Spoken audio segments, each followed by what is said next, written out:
Ok, gracias. Bueno, buenos días, buenas tardes. Yo estoy más acostumbrado a hablar de pie, no, a lo mejor tapo un poco la presentación, pero intentaré hacerlo lo más ágil posible.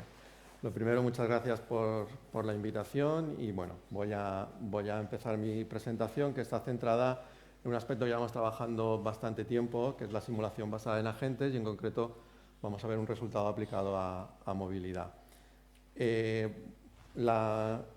El índice, digamos, de la presentación un poco es, primero voy a hacer una introducción a estos conceptos, que a lo mejor a muchos de vosotros os suenan, a otros no. Intentaré ser lo más ágil posible, pero por un poquito por dejar claro el tema.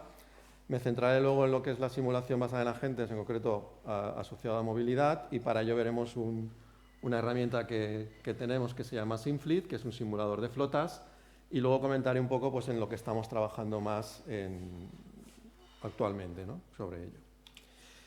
Bueno, sin querer ser muy rollero, realmente todo esto se centra en un concepto que son los conceptos de los agentes inteligentes y los sistemas multiagente. Es algo que actualmente está otra vez un poquito en boga con el tema de utilizar agentes para gestionar o orquestar diferentes LLMs a la hora de hacer una toma de decisión.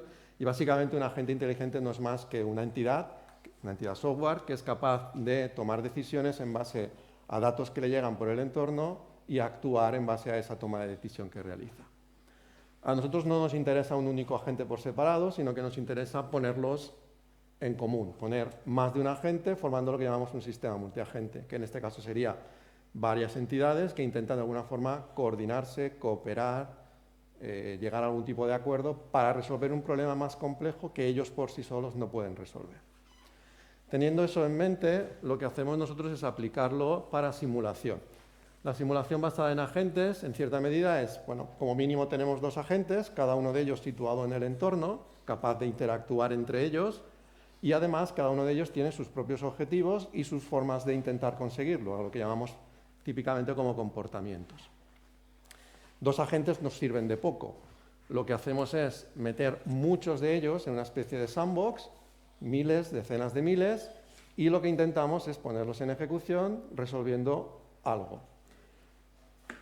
Si nosotros lo que hacemos es programar cada una de estas entidades, simplificamos el proceso de desarrollo del sistema y lo que hacemos posteriormente es evaluarlo a nivel global. De todas formas, que definimos una serie de métricas a nivel global del sistema e intentamos ver si se comporta como esperamos o si existe algún tipo de emergencia de comportamiento, es decir, algo que en principio no estaba previsto y que emerge como consecuencia de esa ejecución que hemos puesto.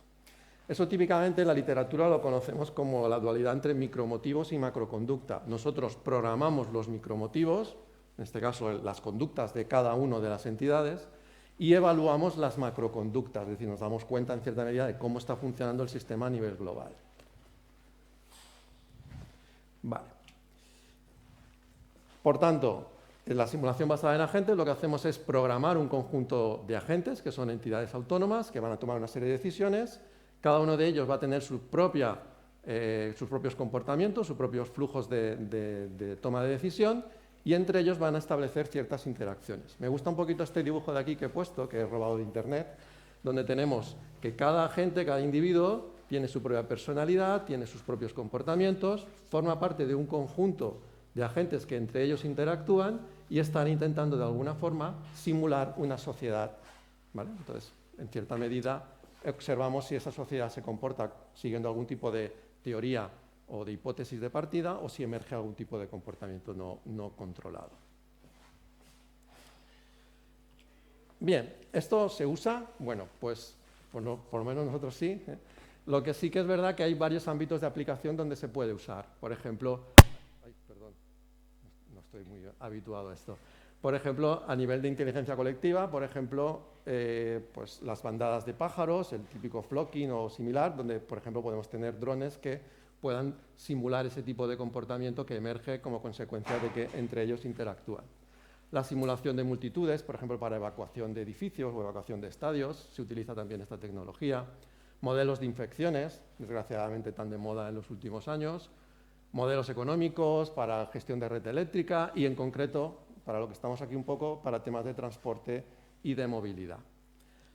Al margen de estos ámbitos de aplicación hay muchas herramientas disponibles, algunas de más propósito general, algunas más específicas, para desarrollar este tipo de sistemas.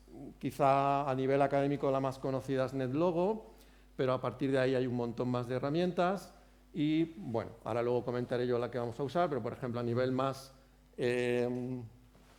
comercial está AnyLogic y luego he destacado ahí también Matching porque es una herramienta típicamente enfocada al tema del transporte. Si nos centramos en el tema de movilidad, ¿qué nos ofrecen los sistemas basados en agentes? Pues bueno, si lo que podemos hacer con nuestros agentes es definir las entidades de un sistema e ver cómo interactúan entre ellos, eso casa perfectamente con mucho de lo que sería un problema de movilidad. Tenemos usuarios de transportes, que podrían ser modelados como agentes. Tenemos transportes diferentes, yo qué sé, taxis, autobuses, bicicletas, cualquier tipo de elemento de transporte lo podemos modelar como un agente y entre ellos se producen interacciones, de tal manera que un usuario quiere reservar un taxi o quiere coger un autobús, todo eso lo podemos modelar como intercambio de interacciones entre ellos. Nos permite, en cierta medida, modelar de una forma más o menos realista el comportamiento que tiene cada una de esas entidades. Cada uno de ellos tiene un comportamiento individualizado, podemos personalizar cómo se va a comportar cada uno de ellos o crear grupos que se comportan de una manera similar. Nos permite, en cierta medida, pues, poder evaluar políticas y escenarios futuros. Una de las ventajas de la simulación es jugar con ciertas palancas. Pues, por ejemplo, vamos a cambiar esta estrategia que es cómo se comporta actualmente un modelo de transporte, un sistema de transporte, vamos a cambiarlo ligeramente para ver si realmente eso nos beneficia de alguna manera o no y prever posibles situaciones futuras, yo qué sé, cambiamos los autobuses, cambiamos la cantidad de gente que hay en la ciudad, etcétera, etcétera, los hábitos de uso, podemos modificar en cierta medida y observar qué es lo que ocurre. Bueno, evidentemente, como estamos desarrollando software, es más o menos flexible el poder integrarlo con otro tipo de herramientas. Ahora comentaré algún ejemplo posteriormente. Y, por último, por ejemplo, pues también es muy interesante que como entrada a nuestro simulador podemos utilizar cualquier tipo de dato que sea relativamente fácil de obtener, como por ejemplo datos abiertos o poder generar datos que sean más o menos sintéticos. Vale, con todo ello, lo que voy a contaros es un caso que tenemos, un desarrollo que hemos realizado dentro del Instituto Brain, y que se llama Simfleet y que está disponible y ahora comentaré un poquito las características. En realidad es un simulador, obviamente, que sigue las características de los sistemas multiagente, nos permite desarrollar y probar diferentes comportamientos, diferentes estrategias que queramos testear y está formado por diferentes tipos de entidades. Por ejemplo, podemos generar transportes, podemos generar clientes, que pueden ser personas o paquetes, podemos generar infraestructura que haga falta en la ciudad, como por ejemplo estaciones de recarga, o podemos tener gestores que toman decisiones a más alto nivel para distribuir, por ejemplo, la carga entre los diferentes transportes o lo que sea. Esto es un software que está desarrollado en Python, que ahora comentaré un poquito más de detalle a nivel arquitectónico, pero que básicamente desde un punto de vista más abstracto lo que tenemos sencillamente es que configurar una serie de archivos, que son archivos en JSON, que lo que hacemos es disponemos de unas herramientas que nos permiten generar automáticamente este tipo de información, con lo que facilitamos su desarrollo. Se ejecuta la simulación o los ciclos de simulación que estimemos oportunos y a partir de ahí obtenemos una serie de métricas. Esas métricas también las volcamos en unos ficheros de salida que típicamente también son ficheros en JSON, aunque podemos modificarlo, y nos permiten estudiar cómo se ha comportado. Básicamente lo que es un simulador de toda la vida. A nivel arquitectónico, quizá la diferencia es que nosotros tenemos un simulador, que sea la parte de arriba, que se ejecuta sobre lo que llamamos una plataforma de agentes, que es Spade. Spade también es un desarrollo que tenemos en el instituto, que es básicamente lo que nos ofrece es toda la capacidad de comunicación. Tener en cuenta que en estos casos lo más importante es la escalabilidad. No lo he comentado, pero cuando lanzamos una simulación de este tipo lo que queremos es lanzar decenas de miles o miles de agentes para que se puedan ejecutar para poder observar cierto comportamiento que tenga similitud con la realidad. A partir de ello, el simulador, que es una especie del middleware, nos permite generar las diferentes entidades. A destacar, pues, por ejemplo, los clientes, los transportes que podemos especializar para distintos tipos, los gestores, como he comentado anteriormente, algunos agentes auxiliares, y quizá lo más interesante es que nosotros, para cada uno de estos agentes, podemos definir lo que llamamos estrategias.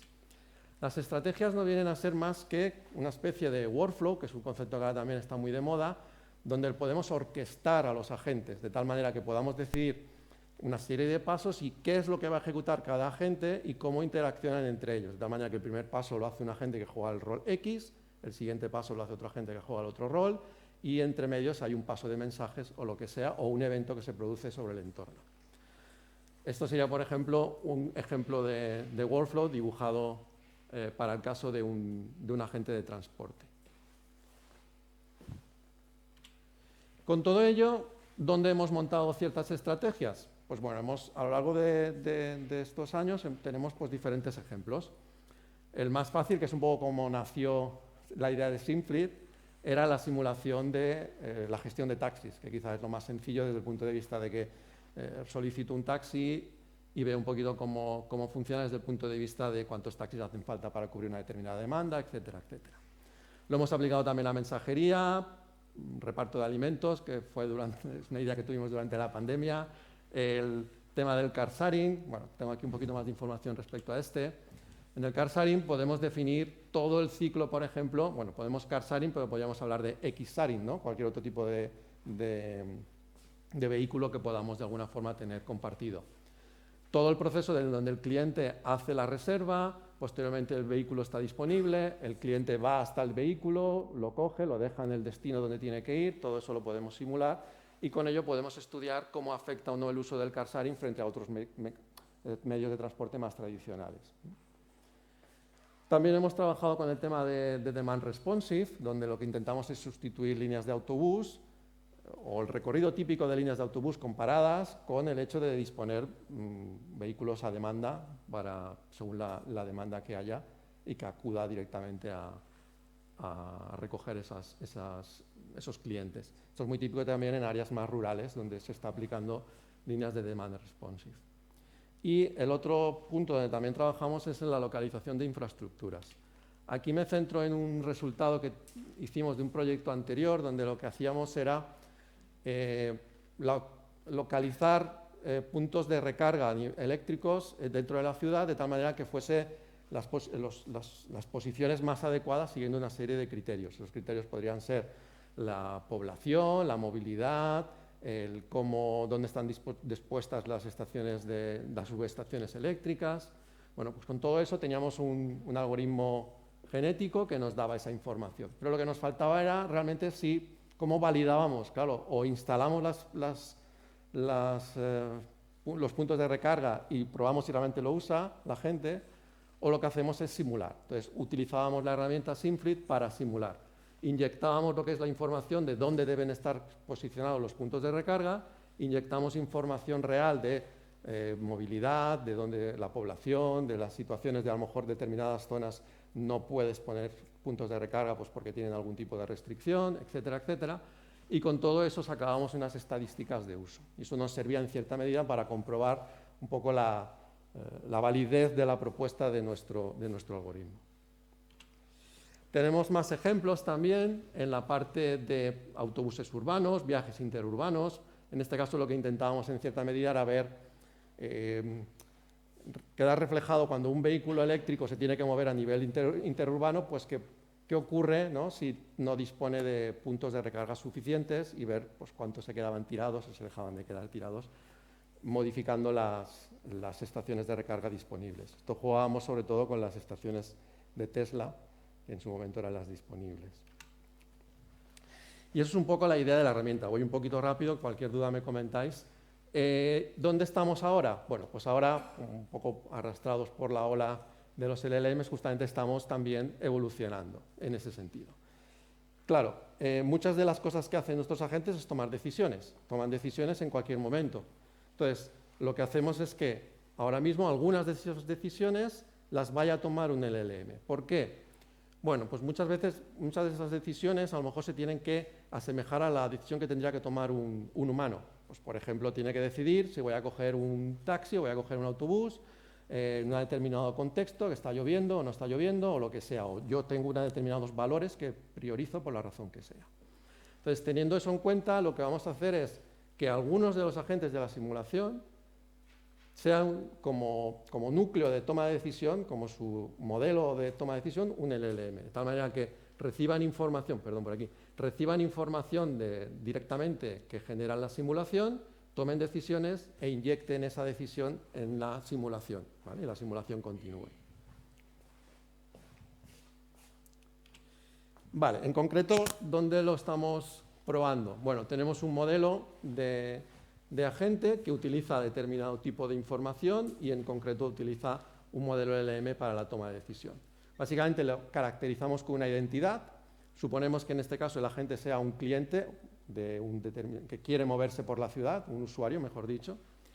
Le inyectamos un determinado tipo de identidad, dispone de una capacidad de memoria para poder almacenar decisiones previas que ha ido tomando durante el transcurso de la simulación, ejecuta un LLM para tomar esas decisiones y su resultado en realidad es una planificación de qué va a hacer, por ejemplo, durante ese día.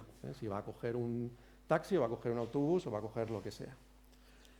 Y con esto ahora lanzamos nuestras simulaciones. La idea en este caso es que esa toma de decisión sea de alguna forma más, llamémosle entre comillas, más humana, ¿no? Más cercana a un humano desde el punto de vista de tener en cuenta toda esa variabilidad disponible. De momento, por ejemplo, en esta tabla lo que podemos observar son algunos de los resultados que tenemos previos, donde lo que hacemos es evaluar diferentes modelos y ver cómo se comportan. Ahora comentaré un poquito las desventajas que podemos encontrar, y es que puede ser que a lo mejor el modelo realmente no se esté comportando como esperemos que lo haga. En este caso lo que hemos hecho es comparar diferentes prioridades diferentes valores de los agentes, por ejemplo, que prioriza más la comodidad o prioriza más un sentido ecológico del transporte o prioriza más el tiempo. Y en base a eso observamos cómo después de la simulación más o menos la tendencia se estabiliza hacia usar un determinado tipo de transporte. Y en algunos casos, algunos modelos, esa no se daba, ¿vale? Si, por ejemplo, si era eco, pues debería tender más hacia la bici o lo que sea. Y luego aparte nos encontramos con otros problemas. A modo ya muy de resumen, realmente las ventajas que nos ofrecen en las simulaciones son bastante interesantes, un mayor realismo, nos acercamos más a lo mejor a lo que sería una decisión que toma un humano, nos permite personalizar y crear diferentes tipos de agentes, porque cambiando simplemente esa identidad del agente podemos conseguir resultados distintos. Y por otro lado, nos permite evolucionar, o ver cómo evoluciona, cómo va aprendiendo en base a las decisiones que va tomando en el pasado. Entonces, ver si realmente el modelo, en este caso el agente, aprende. Y por último, nos ofrece también muchos problemas. Muchas veces nos hemos encontrado como que los resultados que nos devuelven no son, pueden ser dañinos o pueden ser incluso no válidos, entonces la simulación no funciona, con lo cual hemos tenido que meter algún tipo de guardarraíl para que un poco nos asegure las respuestas que nos va dando, y aún así es complicado. Pero bueno, por resumir ya, y la presentación como está disponible, cualquier duda me comentáis, el principal problema que tenemos en la simulación, como comentaba, que es a gran escala, es el coste computacional y la escalabilidad. Es decir, si tenemos 1000 agentes, pues 1000 llamadas al LLM es inviable en cierta medida, aunque hay trabajos que van en esa línea desde el punto de vista de agrupar las llamadas o de hacer algún tipo de filtrado previo, de tal manera que podamos reducir ese coste que puede ser inmanejable. Y ya termino, es la última. Lo he clavado. Y aquí tenéis un poquito a nivel de resumen dónde está disponible la herramienta, la documentación al respecto, y si tenéis cualquier duda también está mi correo y lo que queráis. ¿De acuerdo? Pues muchas gracias.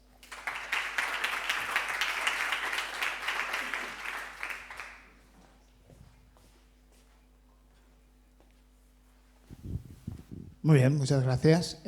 ¿Preguntas? No lanzo el cubo, voy a pasar el micrófono.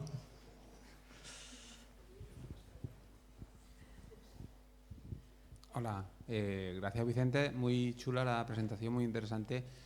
Me ha recordado, bueno, te lo voy a comentar y al final he visto que lo hacíais, lo del uso de modelos de lenguaje para simular agentes.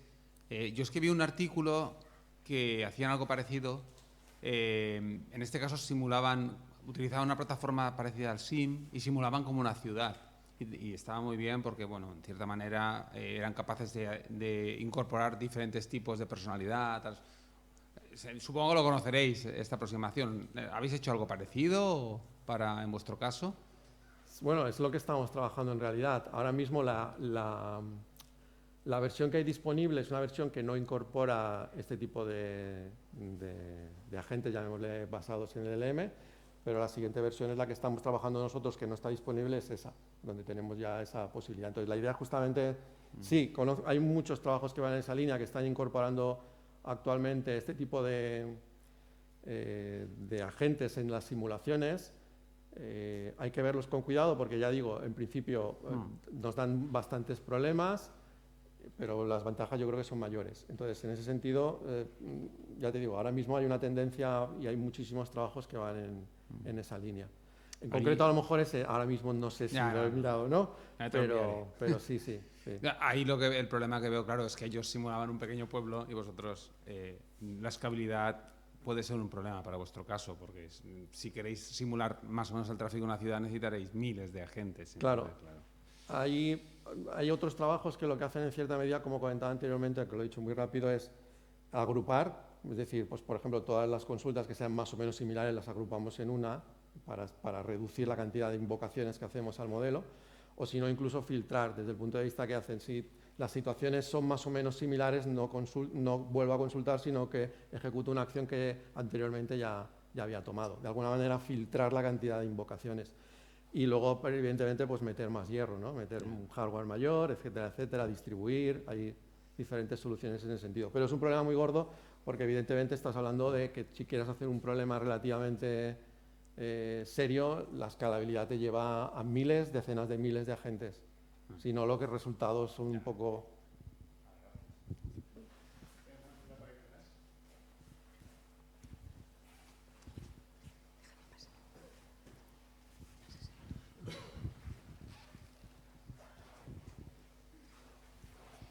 Hola Vicente, muchas gracias por la presentación. Mi pregunta va relacionada más un poco a... Tú explicaste todos los casos de uso que habéis aplicado, por ejemplo, los taxis, los autobuses, etcétera, y mi pregunta está relacionada con... ¿Habéis podido aplicarlo en algún momento a una empresa real para poder ver la distinción entre, por ejemplo, el tema de los taxis y el tema de la demanda de los taxis y tal? Para ver la diferencia entre con los agentes y sin agentes, a ver cuáles son las métricas que cambian. Gracias. Gracias. A ver, ese es el problema que siempre tenemos. Muchas cosas las probamos y no se prueban, digamos, en sistemas reales. Sí que hay un ejemplo, bueno, el que he comentado de la localización de estaciones de recarga y su validación. Eso sí que se hizo dentro de un proyecto con la ciudad de Lima, en Perú, y también en colaboración con el Ayuntamiento de Valencia. Y se hizo una estimación de posicionamiento de puntos de recarga. Es una de las experiencias donde sí que hemos trabajado con empresas. Evidentemente, con cualquier otra colaboración, hemos utilizado la herramienta en otros proyectos, pero vamos, estamos abiertos a cualquier tipo de colaboración, obviamente. Hola, Vicente, gracias por la presentación, me ha gustado mucho. Linkado con lo que dices de los agentes de diferente tipo, y para hacer una predicción quizá más correcta, no sé si tenéis en mente o cómo caracterizar a los conductores de ciertas ciudades, porque sabes que culturalmente hay muchas diferencias, y cuando se hace planificación urbana, semafórica, etcétera, etcétera, el diseño de semáforos, pasos peatones, etcétera, depende mucho de la cultura de la ciudad, ¿no? Y no funciona igual, ¿no? Eso tiene que ver con esta caracterización de los agentes que comentabais antes, y en ese caso tenéis en mente profundizar en ese campo. A ver, todo lo que serían aspectos culturales, ¿no? Si no te he entendido mal, podrías introducirlo con esa definición de la identidad, donde le estás caracterizando no solo el rol que juega ese agente, sino también un poco el cómo valora o prioriza ciertas decisiones. Eso se puede añadir. Otra cosa es que luego la decisión que se tome en el modelo está más o menos encaminada o no a eso, que a veces, yo ahí ya no soy tan experto, pero muchas veces no es como te lo esperas. Y luego hay determinado tipo de agentes que no necesariamente tiene que ser un LLM, ni mucho menos. Es decir, aquí lo bueno también es que podríamos de alguna forma combinarlos. Hay agentes que a lo mejor están gestionando cierto tipo de infraestructura donde las decisiones son más reactivas. Entonces, simplemente, pues en base a algún tipo de modelos estadístico, siguiendo una distribución normal o lo que sea, simplemente va tomando decisiones y no es necesario que muchos de estos modelos, básicamente, al final, hasta la aparición de este tipo de LLMs, se toman decisiones de tipo estadístico. Pues el 80% de las personas hacen esto, el 20% es tal, pues con eso yo me muevo y voy trabajando. Esto te da un poquito más de realismo, te permite introducir cierta incertidumbre o ciertas características o cierta precisión en la definición de los roles y de los agentes que a lo mejor con el otro no podrías.